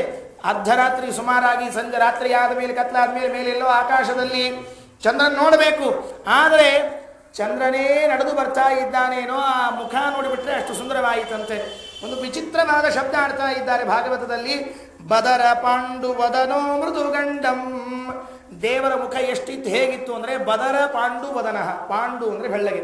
ಸ್ವಲ್ಪ ಗಮನಿಸ್ಕೊಳ್ರಿ, ದೇಹ ಎಂಥದ್ದಿತ್ತು ಅಂದರೆ ನೀಲಿ ಬಣ್ಣದ್ದು. ದೇವರು ಹೆಂಗಿತ್ತು ದೇಹ? ಕಪ್ಪು ಬಣ್ಣ, ನೀಲಿ ಬಣ್ಣ ಅಂತ ಹೇಳೀವಿ. ಮುಖ ಹೇಗಿತ್ತು ಅಂದರೆ ಬೆಳ್ಳಗಿತ್ತಂತೆ. ನೀಲಿದ್ರ ಮೇಲೆ ವೈಟ್ ಶೇಡ್ ಹಾಕಿದರೆ ಹೇಗಿರುತ್ತೆ ಸ್ವಲ್ಪ ಆಲೋಚನೆ ಮಾಡಿಕೊಳ್ಳ್ರಿ. ಸ್ವಲ್ಪ ನಿಧಾನಕ್ಕೆ, ಈಗೆಲ್ಲ ಒಮ್ಮೆ ಕಲ್ಪನೆ ಬರೋದಿಲ್ಲ ನಮಗೆ. ಇಡೀ ದೇಹ ಪೂರ್ಣ ಇದ್ದು ಮುಖ ಮಾತ್ರ ಬೆಳ್ಳಗಿದ್ರೆ ಅದು ಏನು ಪೂರ್ಣ ಬೆಳ್ಳಗಲ್ಲ. ಮತ್ತೆ ಪೂರ್ಣ ಬೆಳ್ಳಗಿದ್ರೆ ಅಸಹ್ಯ ಆಗಿಬಿಡುತ್ತೆ. ಕೆಳಗೆ ಕಪ್ಪ, ಮೇಲೆ ಬಿಳಿ ಅಂದರೆ ಬ್ಲ್ಯಾಕ್ ಆ್ಯಂಡ್ ವೈಟ್ ಟಿವಿ ಆದಂಗೆ ಆದ್ರೆ ಕಷ್ಟ. ಆಮೇಲೆ ಹಾಗಲ್ಲ ಮತ್ತು ಅದು ಕೆಲಸ. ಹೇಗಿರಬೇಕು? ಚಂದ್ರನ ಬಣ್ಣ ಹೇಗಿರುತ್ತೆ ನೋಡಿ. ಸ್ವಲ್ಪ ಚಂದ್ರ ರಾತ್ರಿ ಹುಣ್ಣಿಮೆ ದಿವಸ ಬಂದಿರ್ತಾನಲ್ಲ, ಅದು ಹಳದಿ ಮಿಶ್ರಿತವಾದ ಬಿಳಿ ಇರುತ್ತೆ. ಅಂತಹ ಹಳದಿ ಮಿಶ್ರಿತವಾದ ಬಿಳಿ ಬಣ್ಣದ ಆ ಮುಖದಿಂದ ಬರ್ತಾ ಇದ್ದಾನಂತೆ. ಬರುವಾಗ ಒಂದು ಮಾತು ಹೇಳ್ತಾರೆ ವ್ಯಾಸರಂದರು, ಬದರ ಪಾಂಡು ವದನಃ. ಉಳಿದ ಎಲ್ಲ ವ್ಯಾಖ್ಯಾನಕಾರರು ಈ ಶಬ್ದವನ್ನು ತಪ್ಪಾಗಿ ತಿಳ್ಕೊಂಡ್ಬಿಟ್ರು. ಏನು ತಿಳ್ಕೊಂಡ್ರು ಅಂತ ಕೇಳಿದ್ರೆ, ಬದರ ಅಂತಂದರೆ ಸಂಸ್ಕೃತದಲ್ಲಿ ಬಾರಿ ಹಣ್ಣು ಅಂತದರಿ. ವಾಸ್ತವಿಕವಾಗಿ ಬದರಿ ವೃಕ್ಷ ಅಂದರೆ ಬಾರಿ ಹಣ್ಣು. ಎಲ್ಲರೂ ಹಾಗೆ ಬರೆದು ಬಿಟ್ರು. ಬದರ ಪಾಂಡು ವದನಃ, ಬಾರಿ ಹಣ್ಣಿನಂತೆ ಮುಖ ಬಣ್ಣ ಇದ್ದ ಭಗವಂತನ ಮುಖ ಅಂತ ಬರೆದು ಬಿಟ್ರು. ಶ್ರೀಮದಾಚಾರ್ಯರಂತಾರೆ ಬದರ ಎಂಬುವ ಶಬ್ದಕ್ಕೆ ಚಂದ್ರ ಅಂತ ಅರ್ಥ ಅಂತ ಹೇಳ್ತಾ ಇದ್ದಾರೆ. ಪ್ರಾಯ ಸಂಸ್ಕೃತ ಇತಿಹಾಸದಲ್ಲಿ ಕೋಶಗಳಲ್ಲಿ ಯಾರೂ ಹೇಳದೇ ಇರುವ ಅರ್ಥ ಶ್ರೀಮದಾಚಾರ್ಯ ತಿಳಿಸಿಕೊಡ್ತಾರೆ. ಬದರ ಎನ್ನುವಂತಹ ಶಬ್ದಕ್ಕೆ ಚಂದ್ರ ಅಂತ ಅರ್ಥ. ಕೋಶ ಕೊಡ್ತಾರೆ ಶ್ರೀಮದಾಚಾರ್ಯರು. 3 ಹೆಸರಿವೆ ಅಂತೆ ಚಂದ್ರನಿಗೆ, ಹೊಸ ಹೊಸ ಹೆಸರುಗಳು. ಆ 3 ಹೆಸರನ್ನು ನಾವು ಜಪ ಮಾಡಿದರೆ ನಮ್ಮ ರೋಗ ಪರಿಹಾರ ಆಗುತ್ತೆ ಅಂತ ಶ್ರೀಮದಾಚಾರ್ಯ ಕೊಡ್ತಾ ಇದ್ದಾರೆ. ಯಾವುದು ಅಂತ ಕೇಳಿದ್ರೆ, ಮಾನವೋ ಬದರ ಸಿಂಧು. 3 ಹೆಸರುಗಳಂತೆ ಚಂದ್ರನಿಗೆ. ಚಂದ್ರನಿಗೆ ಮಾನವ ಅಂತ ಕರೀತಾರಂತೆ, ಬದರ ಅಂತ ಕರೀತಾರಂತೆ, ಸಿಂಧು ಅಂತ ಕರೀತಾರಂತೆ. ಈ 3 ಚಂದ್ರನ ಹೆಸರುಗಳನ್ನು ಯಾರು ಹೇಳಿ ಜಪ ಮಾಡ್ತಾರೋ, ಸ್ಮರಣೆ ಮಾಡ್ತಾರೋ ಅವರಿಗೆ ಬಂದ ರೋಗಗಳ ಪರಿಹಾರ ಆಗುತ್ತೆ ಅಂತ ತಿಳಿಸಿಕೊಡ್ತಾ ಇದ್ದಾರೆ. ಶ್ರೀಮದ್ ಆಚಾರ್ಯರು ಬದರ ಎಂಬ ಶಬ್ದಕ್ಕೆ ಚಂದ್ರ ಅಂತ ಅರ್ಥ ಹೇಳಿದರು. ಉಳಿದವರೆಲ್ಲ ಆಕ್ಷೇಪ, ಏನ್ರಿ ಚಂದ್ರ ಅನ್ನೋ ಅರ್ಥ ಇಲ್ಲವೇ ಇಲ್ಲ, ಎಲ್ಲಿಂದ ತೆಗೆದೀರಿ? ಆಚಾರ್ಯ ಹೇಳ್ತಾರೆ, ನಿಮಗೆ ಗೊತ್ತಿಲ್ಲದೆ ಇದ್ರೆ ಇಲ್ಲ ಅಂತ ಹೇಳಬೇಡ್ರಿ, ಗೊತ್ತಿಲ್ಲ ಅಂತ ಹೇಳ್ರಿ. ಗೊತ್ತಿಲ್ಲ ಅನ್ನೋದಕ್ಕೂ ಇಲ್ಲ ಅಂಬೋದಕ್ಕೂ ಬಹಳ ವ್ಯತ್ಯಾಸ ಇದೆ. ಯಾಕೆಂದರೆ ಜುಂಡ್ ಅವೇಸ್ಥ ಎಂಬ ಭಾಷೆ ಏನಿದೆಯಲ್ಲ, ಅದರಲ್ಲಿ ಬದರ ಅಂದರೆ ಚಂದ್ರ ಅಂತ ಉಲ್ಲೇಖ ಇದೆ. ಶ್ರೀಮದಾಚಾರ್ಯರು ಯಾವುದನ್ನು ಬದರ ಎಂಬುದಕ್ಕೆ ಚಂದ್ರ ಅಂತನೋ ಅರ್ಥವನ್ನು ಸಂಸ್ಕೃತದಲ್ಲಿ ಹೇಳ್ತಾರೆ, ಅದು ಜುಂಡ ಅವೇಸ್ಥ ಭಾಷೆಯಲ್ಲಿ ಚಂದ್ರ ಅಂತ ಅರ್ಥವನ್ನು ಇವತ್ತಿಗೂ ಹೇಳ್ತಾರೆ. ಆಚಾರ್ಯರು ಎಲ್ಲ ಭಾಷಾವಿಜ್ಞರು. ಈ ಸಂಸ್ಕೃತದ ಭಾಷೆಯಿಂದ ಬೇರೆ ಎಲ್ಲೆಲ್ಲಿ ಶಬ್ದಗಳು ಹೋಗಿ ಮಾರ್ಪಾಡುಗೊಂಡಿವೆ ಅವೆಲ್ಲ ಗೊತ್ತಿರತಕ್ಕಂಥದ್ದು. ಆಚಾರ್ಯ ಅಂತಾರೆ ಬದರ ಪಾಂಡು ವದನಃ, ಬದರ ಎಂಬುವ ಶಬ್ದಕ್ಕೆ ಚಂದ್ರ, ಚಂದ್ರನಂತೆ ಮುಖ ಇರುವಂಥ ಭಗವಂತ. ಬರ್ತಾ ಬರ್ತಾ ಇವರನ್ನೆಲ್ಲರನ್ನು ನೋಡಿ ಯದುಪತಿ ದ್ವಿಜದ ರಾಜ ವಿಹಾರ ಯಾಮಿನೀಪತಿ ರಿವೈಷ ದಿನಾಂತೆ ಮುದಿತ ವಕ್ತ್ರ ಉಪಯಾತಿ ದುರಂತಂ ಮೋಚಯನ್ ರಜಗವಾಂ ದಿನತಾಪಂ. ಹೀಗೆ ಭಗವಂತ ಪುನಃ ತನ್ನ ಮನೆಗೆ ಸೇರಿಕೊಳ್ತಾನೆ ಅಂತ ಹೇಳಿ ಏವಂ ರಜಸ್ತ್ರಿಯೋ ರಾಜನ್ ಕೃಷ್ಣಲೀಲಾನು ಗಾಯತಿ ರೇವೆ ಅಹತ್ಸು ತಚ್ಚಿತ್ತಾ ತನ್ಮನಸ್ಕ ಮಹೋದಯಾ ಅಂತ ತಮ್ಮ ಆ ಕೃಷ್ಣನ ವೇಣುಗೀತೆಯ ಮಾಧುರ್ಯವನ್ನು ಮುಕ್ತಾಯ ಮಾಡ್ತಾ ಇದ್ದಾರೆ. ಇವತ್ತು ಕೃಷ್ಣ ಜನ್ಮಾಷ್ಟಮಿ. ಒಂದೆರಡು ನಿಮಿಷ ಆ ಕೃಷ್ಣನ ಜನ್ಮದ ಬಗ್ಗೆ ಹೇಳಿ ನಾನು ಇವತ್ತಿನ ಪ್ರವಚನವನ್ನು ಮುಕ್ತಾಯ ಮಾಡ್ತೇನೆ. ಭಗವಂತನನ್ನು ನಾವೆಲ್ಲ ಆರಾಧನೆಯನ್ನು ಮಾಡ್ತಾ ಇದ್ದೇವೆ. ಕೃಷ್ಣ ಕಲಿಯುಗದ ದೈವ. ಇನ್ನೆಲ್ಲ ಭಗವದ್ರೂಪಗಳಿಗಿಂತಲೂ ವಿಶೇಷವಾಗಿ ಆರಾಧ್ಯನಾದವನು, ಹೆಚ್ಚು ಪ್ರೀತಿಗೆ ಪಾತ್ರನಾಗಿರುವಂತಹ ಭಗವಂತ ಅಂದರೆ ಶ್ರೀಕೃಷ್ಣ ಪರಮಾತ್ಮ. ಶ್ರೀಮದಾಚಾರ್ಯರು ಭಾಗವತ ತಾತ್ಪರ್ಯದ ಏಕಾದಶ ಸ್ಕಂದದಲ್ಲಿ ಒಂದು ಮಾತನ್ನು ಹೇಳ್ತಾರೆ, ಯುಗಾನುಸಾರವಾಗಿ ಭಗವಂತನ ಆರಾಧನೆಯನ್ನು ಮಾಡಬೇಕು ನಾವೆಲ್ಲ. ನಮಗೆ ಯಾವ ದೇವರು ಬೇಕೋ ಆ ದೇವರನ್ನು ಆರಾಧನೆ ಮಾಡುವ ಹಾಗಿಲ್ಲ. ನನಗೆ ವಾಮನ ಚಂದ ಅನಿಸಿದ ಅಂತ ತಿಳ್ಕೊಂಡು ಹೇಳಿ ಇವತ್ತು ನಾನು ವಾಮನನ ಆರಾಧನೆಯನ್ನು ಮಾಡೋ ಹಾಗಿಲ್ಲ. ನನಗೆ ಕೂರ್ಮ ಬಹಳ ಹಿಡಿಸಿದ ಅನ್ನೋದಕ್ಕಾಗಿ ನಾನು ಮನೆಯಲ್ಲಿ ಕುಳಿತುಕೊಂಡು ಕೂರ್ಮನ ಉಪಾಸನೆಯನ್ನು ಮಾಡ್ತೀನಿ ಅಲ್ಲ. ಬುದ್ಧ, ಇವತ್ತು ಬಹಳ ಜನ ಬುದ್ಧನ ಹಿಂದೆ ಬೆನ್ನತ್ತಿಕೊಂಡು ಹೋಗ್ತಾ ಇದ್ದಾರೆ. ಆ ಬುದ್ಧನೂ ನಮ್ಮ ದೇವರೇ, ನೆನಪಿಟ್ಕೊಳ್ರಿ, ಮತ್ತೆ ಬೇರೆ ಯಾರು ಇಲ್ಲೇ ಇಲ್ಲ. ಭಗವಂತನೇ ಬುದ್ಧನಾಗಿ ಬಂದದ್ದು. ಬುದ್ಧ ಹಿಡಿಸಿದ ಅಂತ ತಿಳ್ಕೊಂಡು ಬುದ್ಧನ ಫಾಲೋ ಮಾಡೋದು ಅಲ್ಲ. ಶ್ರೀಮದಾಚಾರ್ಯರು ಭಾಗವತ ತಾತ್ಪರ್ಯದಲ್ಲಿ ಹೇಳುವಾಗ ಒಂದು ಮಾತು ಹೇಳ್ತಾರೆ, ಕಲಿಯುಗದಲ್ಲಿ ಇದ್ದೀರಿ, ಕಲಿಯುಗದಲ್ಲಿ ಆರಾಧನೆ ಮಾಡಬೇಕಾದ ಮೂರ್ತಿಗಳು ಮೂರೇ ಭಗವದ್ ರೂಪಗಳು. ಇನ್ನು ಯಾವ ಭಗವದ್ ರೂಪಗಳನ್ನು ಆರಾಧನೆ ಮಾಡುವ ಹಾಗಿಲ್ಲ, ನಮ್ಮ ಯೋಗ್ಯತೆ ಅಲ್ಲ. ಅದನ್ನು ಆರಾಧನೆ ಮಾಡಿ ಅದರಿಂದ ಫಲ ಪಡೆಯುವ ಅರ್ಹತೆ ನಮ್ಮದಿಲ್ಲ ಅನ್ನೋದಕ್ಕಾಗಿ ಮೂರೇ ಭಗವದ್ ರೂಪಗಳ ವಿಚಾರವನ್ನು ತಿಳಿಸ್ತಾರೆ. ಮೊದಲನೆಯದ್ದಾಗಿ ರಾಮನ ಆರಾಧನೆಯನ್ನು ಮಾಡಬೇಕು. ಎರಡನೆಯದ್ದಾಗಿ ಶ್ರೀಕೃಷ್ಣನ ಆರಾಧನೆಯನ್ನು ಮಾಡಬೇಕು. ಮೂರನೆಯದ್ದಾಗಿ ನರಸಿಂಹನ ಆರಾಧನೆಯನ್ನು ಮಾಡಬೇಕು. ಮೂರೇ ಭಗವದ್ ರೂಪಗಳ ಆರಾಧನೆ. ಪ್ರಾಯ ಎಲ್ಲರ ಕುಲದೈವ ಈ ಮೂರೇ ಇದ್ದಾನೆ. ಕುಲದೇವರು ಇವ್ರನ್ನ ಮೂರು ಬಿಟ್ಟರೆ ಬೇರೆ ಇನ್ಯಾರೂ ಇಲ್ಲ. ನಮ್ಮ ಕುಲದೇವರು ವರಾಹದೇವರಿದ್ದಾರೆ ಅಂತ ಯಾರಾದರೂ ಹೇಳಿದ್ದಿದ್ರೆ ಹೇಳಿ ನೋಡೋಣ. ಯಾರು ವರಾಹದೇವರನ್ನ ಕುಲದೇವರನ್ನ ಮಾಡಿಕೊಂಡಿಲ್ಲ. ಯಾಕೆ ಅಂದರೆ ಯಾರಿಗೂ ಇಲ್ಲ. ಆರಾಧನೆ ಮಾಡೋರು ಮೂರೇ ಭಗವದ್ ರೂಪಗಳನ್ನು, ರಾಮ, ಕೃಷ್ಣ, ನರಸಿಂಹ. ಸ್ವಾರಸ್ಯ ಏನು ಅಂದರೆ ಶ್ರೀಮದಾಚಾರ್ಯರು ತನ್ನ ಅಷ್ಟ ಸನ್ಯಾಸಿಗಳು 9 ಮಂದಿ ಸನ್ಯಾಸಿಗಳೇನು ಮೊದಲು ಆಶ್ರಮ ಕೊಟ್ಟರು ಆಚಾರ್ಯರು, ಅವರು 9 ಮಂದಿಗೆ ಕೊಟ್ಟ ಪ್ರತಿಮೆಗಳು ಇವು ಮೂರೇ ಇವೆ, ಬೇರೆ ಇನ್ಯಾವುದನ್ನು ಕೊಟ್ಟಿಲ್ಲ. ಉಡುಪಿಯ ಅಷ್ಟಮಠದ ಯತಿಗಳಿಗೆ ಶ್ರೀಕೃಷ್ಣನ ಆರಾಧನೆಯನ್ನು ಮಾಡಲಿಕ್ಕೆ ಕೃಷ್ಣನನ್ನು ಕೊಟ್ಟು ಬಿಟ್ಟರು. ಘಟ್ಟದ ಮೇಲಿರುವ ಪದ್ಮನಾಭ ತೀರ್ಥರಿಗೆ ರಾಮದೇವರನ್ನು ಕೊಟ್ಟು ಆರಾಧನೆ ಮಾಡಲಿಕ್ಕೆ ಕಳಿಸಿಬಿಟ್ರು. ರಾಮ, ಕೃಷ್ಣ. ಆ ಉಡುಪಿಯ ಅಷ್ಟಮಠದಲ್ಲಿ ಏನೇ ಒಬ್ಬರಿಗೆ, ಕೆಲವರಿಗೆ, ಒಂದು ಪಂಗಡಕ್ಕೆ ನರಸಿಂಹದೇವರನ್ನು ಕೊಟ್ಟಿದ್ದಾರೆ. ಇವುಗಳನ್ನು ಮಾತ್ರ ಆರಾಧನೆ ಮಾಡಬೇಕು ಅಂತ ಹೇಳಿದ್ದಾರೆ. ಇನ್ಯಾವ ಭಗವದ್ ರೂಪಗಳನ್ನು ಕಲಿಯುಗದಲ್ಲಿ ಆರಾಧನೆ ಮಾಡುವ ಹಾಗಿಲ್ಲ. ಅದರಲ್ಲೂ ಇದೆ, ಸ್ವಲ್ಪ ವಿಶೇಷ ಇದೆ. ಸನ್ಯಾಸಿಗಳು ಮಾತ್ರ ವರಾಹನನ್ನು ಆರಾಧನೆ ಮಾಡಬಹುದು ಅಂತ ಹೇಳ್ತಾರೆ. ವರಾಹನಿಗೆ ಮಾತ್ರ ಅವಕಾಶ, ಇನ್ನುಳಿದವರಿಗೆ ಇಲ್ಲ. ಅಂತೂ ಕಲಿಯುಗದಲ್ಲಿ ಆರಾಧನೆ ಮಾಡುವ 3 ದೇವತೆಗಳಲ್ಲಿ ಒಬ್ಬನಾದ ದೇವ ಶ್ರೀಕೃಷ್ಣ. ಆ ಶ್ರೀಕೃಷ್ಣನನ್ನು ಇವತ್ತು ದೇವಕಿ ದೇವಿ ಮಧ್ಯರಾತ್ರಿಯಲ್ಲಿ ರೋಹಿಣಿಯ ನಕ್ಷತ್ರ ಚಂದ್ರೋದಯ ಅರ್ಧರಾತ್ರಿ ಆರಾಧನೆಯನ್ನು ಮಾಡ್ತಾ ಇದ್ದಾರೆ. ಸ್ವಲ್ಪ ಈ ಕೃಷ್ಣಾಷ್ಟಮಿಯ ಬಗ್ಗೆ ಒಂದೆರಡು ಮಾತುಗಳಿದೆ. ಏನು ಅಂದರೆ ಎಲ್ಲ ಸೇರಿರಬೇಕು. ರೋಹಿಣಿ ನಕ್ಷತ್ರ, ಚಂದ್ರೋದಯ, ಅಷ್ಟಮಿ ತಿಥಿ 3 ಸೇರಿದರೆ ಕೃಷ್ಣ ಜಯಂತಿ ಅಂತ ಕರೆಸ್ಕೊಳ್ತಾ ಇದೆ.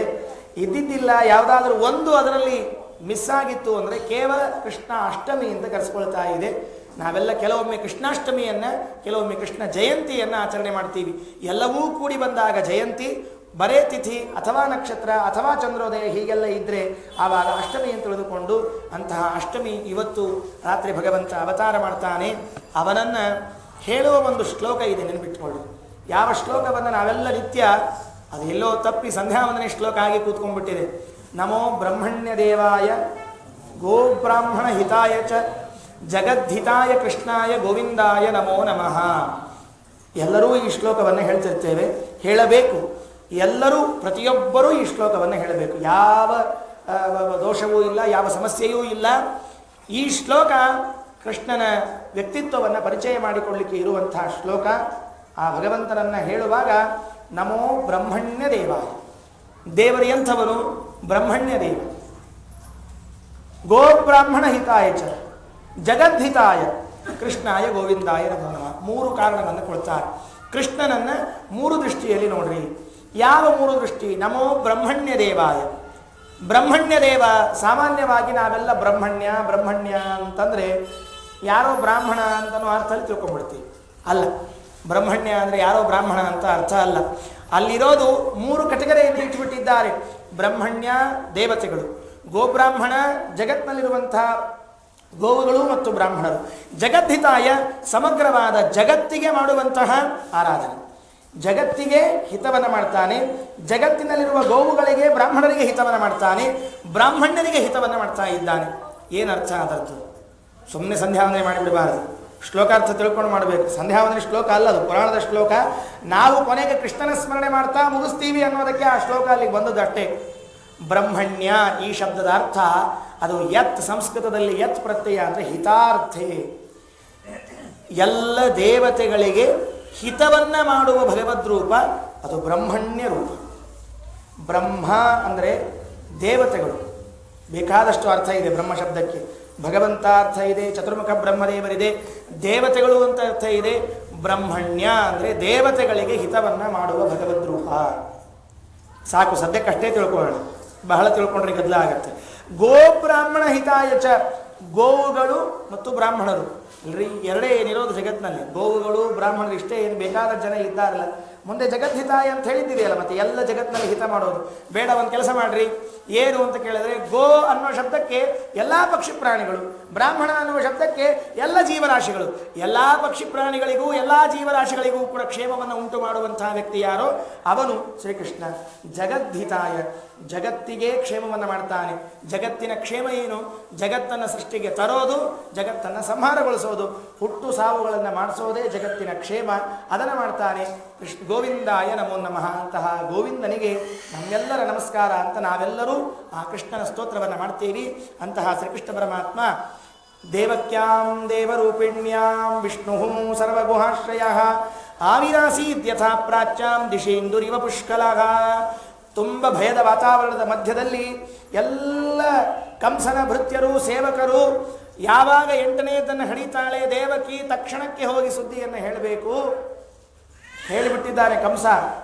ಒಂದು ಕ್ಷಣ ತಡ ಮಾಡೋ ಹಾಗಿಲ್ಲ. ಹಿಂದಿನ ಕೂಸುಗಳು ಹುಟ್ಟಿದಂತೆ ಹುಟ್ಟಿಯಾಗಿ 1 ಗಂಟೆ 2 ಗಂಟೆಯ ಮೇಲೆ ಬಂದು ಹೇಳೋದಲ್ಲ, ಹುಟ್ಟಿದ ಕೂಡಲೇ ಹೇಳಬೇಕು ಅಂತ ಕಾಯ್ತಾ ಇದ್ದಾರೆ. ಯಾವಾಗ ಕೃಷ್ಣನ ಆ ಆಗಮನವಾಗ್ತಾ ಇದೆ ಆ ಸಂದರ್ಭದಲ್ಲಿ ಎಲ್ಲ ದೇವತೆಗಳು ಬಂದು ಸ್ತೋತ್ರ ಮಾಡ್ತಾ ನಿಂತ್ಕೊಂಡಿದ್ದಾರಂತೆ. ಬ್ರಹ್ಮ ತದುಪದಾರಿಯ ಬ್ರಹ್ಮದೇವರು, ರುದ್ರದೇವರು ಗರ್ಭದಲ್ಲಿದ್ದ ಶ್ರೀಕೃಷ್ಣನ ಸ್ತೋತ್ರವನ್ನು ಮಾಡ್ತಾ ನಿಂತಿರುವಂತಹ ಸಂದರ್ಭದಲ್ಲಿ ದೇವಕಿ ದೇವಿ ಸರಿಯಾಗಿ ಮಧ್ಯರಾತ್ರಿಯಲ್ಲಿ ಹಿಡಿತಾ ಇದ್ದಾಳೆ. ಕೃಷ್ಣನ ಪ್ರಾದುರ್ಭಾವವಾಗ್ತಕ್ಕಂಥದ್ದಾಗಿದೆ. ತಮದ್ಭುತಂ ಬಾಲಕಮಂಬುಜೇಕ್ಷಣಂ ಚತುರ್ಭುಜಂ ಶಂಖ ಗದಾದ್ಯುಧಾಯುಧಂ ಶ್ರೀವತ್ಸಲಕ್ಷ್ಮಂ ಗಲಶೋಭಿ ಕೌಸ್ತುಭಂ ಪೀತಾಂಬರಂ ಸಾಂದ್ರಪಯೋಧ ಸೌಭಗಂ ಮಹಾರ್ಯ ವೈಢುರ್ಯ ಕಿರೀಟ ಕುಂಡಲ ತ್ವಿಷಾ ಪರಿಶ್ವಕ್ತ ಸಹಸ್ರ ಕುಂತಲಂ ಉದ್ದಾಮ ಕಂಚಂಗದ ಕಂಕಣಾದಿಭಿಃ ವಿರೋಚಮಾನಂ ವಸುದೇವ ಐಕ್ಷತ. ಶ್ರೀಕೃಷ್ಣನ ಜನ್ಮ ಅವತಾರ ಮಧ್ಯರಾತ್ರಿಯಲ್ಲಿ ಆಗ್ತಕ್ಕಂಥದ್ದಾಗಿದೆ. ತಂದೆ ತಾಯಿಗಳು ನೋಡಿದಂತೆ ಹೇಗಿದ್ದ ಮಗು ಅನ್ನೋದಕ್ಕೆ ಭಾಗವತದಲ್ಲಿ ವ್ಯಾಸರಂತಾರೆ ಅದ್ಭುತಂ ಬಾಲಕಂ ಅಂತ ಹೇಳ್ತಾರೆ. ಎತ್ತರದಲ್ಲಿ ನಿಂತು ಬಿಟ್ಟಿದ್ದಾನಂತೆ. ದೇವಕಿ ಕೂಸುಟ್ಟಿದೆ ಅನ್ನೋದಕ್ಕೆ ತನ್ನ ಮಗ್ಗಲಲ್ಲಿ ನೋಡ್ತಾ ಇದ್ದಾಳಂತೆ. ಹುಟ್ಟದಲ್ಲ ಮಗು, ಇಲ್ಲೇ ಮಗ್ಲಲ್ಲಿ ಇರ್ತದೆ. ಈ ಕಡೆ ಎಡಕ್ಕೋ ಬಲಕ್ಕೋ ಅಂತ ನೋಡ್ತಾ ಇದ್ದಾರೆ. ಎಡಕ್ಕೂ ಕಾಣಿಸ್ವಲ್ತು, ಬಲಕ್ಕೂ ಕಾಣಿಸ್ವಲ್ತು ಕೂಸು. ಗಾಬರಿ ಆಯ್ತು ದೇವಕಿಗೆ. ಇಷ್ಟೊಬ್ಬನೇ ಕಂಸ ಕದ್ಕೊಂಡು ಹೋಗ್ಬಿಟ್ನೇನೋ ಅಂತ ಗಂಡನ ಕಡೆ ದುಃಖದಿಂದ ನೋಡ್ತಾ ಇದ್ರೆ ಗಂಡ ಹೇಳಿದಂತೆ, ಕೂಸಿನ ಎಲ್ಲಿ ಹುಡುಕ್ಲಿಕ್ಕೆ ಎದುರಿಗೆ ನೋಡು ಅಂತ ಹೇಳಿದಂತೆ. ಎದುರಿಗೆ ನೋಡಿದರೆ ಸಾಕ್ಷಾತ್ ಭಗವಂತನ ಮೂರ್ತಿ ನಿಂತ್ಕೊಳ್ತಾ ಇದೆ. ಚತುರ್ಭುಜಂ ಶಂಖ ಗದಾತ್ಯುಧಾಯುಧಂ. ಅಮ್ಮ ನೋಡಿ ಒಂದು ಕ್ಷಣ ಭಯಪಡ್ತಾಳೆ, ಒಂದು ಕ್ಷಣ ಆಶ್ಚರ್ಯಪಡ್ತಾಳೆ, ಒಂದು ಕ್ಷಣ ಅವಾಕ್ಕಾಗ್ತಾಳೆ. ಏನು ಹೇಳಬೇಕು, ಇದು ನನ್ನ ಕೂಸು ಅಂತ ಹೇಗೆ ಹೇಳಿ? ಹುಟ್ಟಿದ ಕೂಡಲೇ ತಾಯಂದರಿಗೆ ಕೂಸಿನ ನೋಡಿದ ಕೂಡಲೇ ತುಂಬ ಪ್ರೀತಿ ಬರುತ್ತಂತೆ. ಯಾವ ಮಗುವನ್ನು ನೋಡಬೇಕು ಅಂತ 9 ತಿಂಗಳಿಂದ ಕಾದು ಕೂತ್ಕೊಂಡಿದ್ದಾಳೆ, ಅಂತಹ ಮಗು ಹೊರಗಡೆಗೆ ಬಂದಾಗ ಕಣ್ತುಂಬ ನೋಡಿ ಸಂತೋಷ ಪಡಬೇಕು ಅಂತ ಒಂದು ಕ್ಷಣ ಭಯ ಆಯಿತು ಅಮ್ಮನಿಗೆ. ಯಾಕೆ ಅಂದರೆ ಇವನನ್ನು 9 ತಿಂಗಳು ನಾನು ಇಟ್ಕೊಂಡಿದ್ದೆ ಹೊಟ್ಟೆಯಲ್ಲಿ, ಈ ಮೂರ್ತಿಯನ್ನು ಕೃಷ್ಣಮೂರ್ತಿಯನ್ನು ನಾನು ಇಟ್ಕೊಂಡಿದ್ದೆ ಹೊಟ್ಟೆಯಲ್ಲಿ, ನನ್ನ ಯೋಗ್ಯತೆ ಅದು ಎಲ್ಲಾದರೂ ಒಂದು ಕ್ಷಣ ಭಯಪಡ್ತಾ ಇದ್ದಾಳೆ. 2ನೇ ಕ್ಷಣಕ್ಕೆ ಆಶ್ಚರ್ಯಪಟ್ಲಂತೆ. ಏನು ಆಶ್ಚರ್ಯ, ಇಂತಹ ವ್ಯಕ್ತಿ ನನ್ನ ಹೊಟ್ಟೆಯಲ್ಲಿ ಕೂತ್ಕೊಂಡಿದ್ನಲ್ಲ, ಇದು ಎಂಥ ಆಶ್ಚರ್ಯ ನೋಡಿಕೊಳ್ಳ್ರಿ ಎಂದ. ಎಲ್ಲಿ ಸಾಲ್ತೀವಿ ನಾವು ಎಲ್ಲಿ ಕೂಡ್ಬೇಕು ಅಲ್ಲೇ ಕೂಡ್ಲಿಕ್ಕೆ ಸಾಧ್ಯ ಅದ ನೋಡ್ರಿ. ನಮ್ಮನ್ನು ಎಲ್ಲಿ ತೊಗೊಂಡು ಹೋಗೋದು, ಒಂದು ಬಾಸ್ಕೆಟ್ನೇ ಹಾಕ್ಕೊಂಡು ನಮ್ಮನ್ನು ತೊಗೊಂಡು ಹೋಗ್ಲಿಕ್ಕೆ ಬರ್ತೇನೆ ಹೇಳಿ ನೋಡಂತ. ಗೋಣಿ ಚೀಲದಾಗ ಹಾಕ್ಕೊಂಡು ಹೋಗ್ಬೇಕ್ರಿ, ನಮ್ಮನ್ನು ಬಾಸ್ಕೆಟ್ನೇ ಹಾಕ್ಕೊಂಡು ಹೋಗ್ಲಿಕ್ಕೆ ಬರೋದಿಲ್ಲ. ನಮ್ಮನ್ನು ಹಿಡಿಸುವ ಪದಾರ್ಥ ಯಾವುದಿದೆಯೋ ಅದರಲ್ಲಿ ಕೂತ್ರೆ ಸಂತೋಷ. ದೇವಕ್ಕೆ ಆಶ್ಚರ್ಯ ಪಡ್ತಾಳೆ, ನನ್ನ ಗರ್ಭಕೋಶ ಇರೋದು ಇಷ್ಟು, ಇದರಲ್ಲಿ ಇಷ್ಟು ದೊಡ್ಡ ಮೂರ್ತಿ ಹಾಗಿತ್ತು. ಹಾಗಿದ್ರೆ ಭಯ ಆಯಿತು, ಇವನನ್ನು ನನ್ನ ಹೊಟ್ಟೆಯಲ್ಲಿ ಹೇಗೆ ಇಟ್ಕೊಂಡಿದ್ದೆ. 2ನೇ ಕ್ಷಣಕ್ಕೆ ಆಶ್ಚರ್ಯ ಆಯಿತು, ಇಷ್ಟು ದೊಡ್ಡ ಮೂರ್ತಿ ನನ್ನಲ್ಲಿ ಹೇಗಿದ್ದ. 3ನೇ ಕ್ಷಣಕ್ಕೆ ಅವಾಕ್ಕಾದ್ಲು ಮಾತೇ ಬರ್ತಾ ಇಲ್ಲ. ಯಾಕೆ ಅಂದರೆ ಇವನನ್ನು ಏನಂತ ಕರೆಯೋದು, ಮಗ ಅಂತ ಕರೀಲೆ ಅಥವಾ ನಮ್ಮಪ್ಪ ಅಂತ ಕರೀಲೆ ಅಥವಾ ಜಗದೀಶ ಅಂತ ಕರೀಲೆ, ಮಾತಾಡ್ಲಿಕ್ಕೆ ಬರ್ತಾ ಇಲ್ಲ. 3 ಕ್ಷಣ ಅವಾಕ್ಕಾಗಿ ನಿಂತಾಳೆ. ನಂದಗೋಪಾಯಿ ಯಶೋದೆಯರು ಇಬ್ಬರೂ ಸೇರಿ ಭಗವಂತನ ಸ್ತೋತ್ರವನ್ನು ಮಾಡ್ತಾರೆ. ಆ ಕಣ್ಣಲ್ಲಿಸಿ 4 ಕೈಗಳಿಂದ ಭಗವಂತ ಶಂಖಚಕ್ರಾದಿಗಳನ್ನು ಹಿಡಿದುಕೊಂಡು, ಪೀತಾಂಬರವನ್ನು ಉಟ್ಟುಕೊಂಡು, ಕೊಳ್ಳಲ್ಲಿ ವನಮಾಲೆಯನ್ನು ಹಾಕ್ಕೊಂಡು, ಶ್ರೀವತ್ಸ ಚಿಹ್ನೆಯಿಂದ ಕೂಡಿಕೊಂಡು, ಕಿರೀಟ ಕುಂಡಲಗಳಿಂದ ಪ್ರತ್ಯಕ್ಷನಾಗಿ ತಂದೆ ತಾಯಿಗಳಿಗೆ ಅನುಗ್ರಹವನ್ನು ನೋಡ್ರಿ. ತಾನಿರೋದು ಮಗ, ಆದರೆ ಲೋಕದೃಷ್ಟಿಯಲ್ಲಿ ಮಗನಾದರೂ ಕೂಡ ಈ ಸಂದರ್ಭದಲ್ಲಿ ಬಂದದ್ದು ದೇವರಾಗಿ ಅವತಾರ ಮಾಡಿದ್ದಾನೆ. ಎಲ್ಲ ತಂದೆ ತಾಯಿಗಳಿಗೆ ಅನುಗ್ರಹವನ್ನು ಮಾಡ್ತಾನೆ. ಮುಂದಿನ ಎಲ್ಲ ಪೀಳಿಗೆಗೂ ಒಳ್ಳೆಯದನ್ನು ಮಾಡಲಿ, ಭೂಮಿಯ ಭಾರವನ್ನು ಹರಣ ಮಾಡಲಿ ಅನ್ನುವುದಕ್ಕಾಗಿ ಶ್ರೀಕೃಷ್ಣನ ಅವತಾರ ಈ ಶ್ರಾವಣ ಮಾಸದ ಕೃಷ್ಣ ಪಕ್ಷದ ಅಷ್ಟಮಿ ಮಧ್ಯರಾತ್ರಿ ಆಗ್ತಾ ಇದೆ. ಇವತ್ತು ನಾವೆಲ್ಲರೂ ಸೇರಿ ಆ ಕೃಷ್ಣನ ಜನ್ಮಾಷ್ಟಮಿಯನ್ನು ಆಚರಣೆ ಮಾಡ್ತಾ ಇದ್ದೇವೆ. ಅತ್ಯಂತ ವೈಭವದಿಂದ ಕೃಷ್ಣನ ಜನ್ಮಾಷ್ಟಮಿಯನ್ನು ಆರಾಧನೆ ಮಾಡಿ ಅವನ ಉತ್ಸವವನ್ನು ಮಾಡಿ ಅವನ ಅನುಗ್ರಹಕ್ಕೆ ಪಾತ್ರರಾಗೋಣ ಅಂತ ಹೇಳ್ತಾ ಮುಗಿಸ್ತಾ ಇದ್ದೇನೆ. ಶ್ರೀಕೃಷ್ಣ ಅರ್ಪಣಮಸ್ತು. ಕಾಯೇನ ವಾಚ ಮನಸೇಂದ್ರಿಯೇವ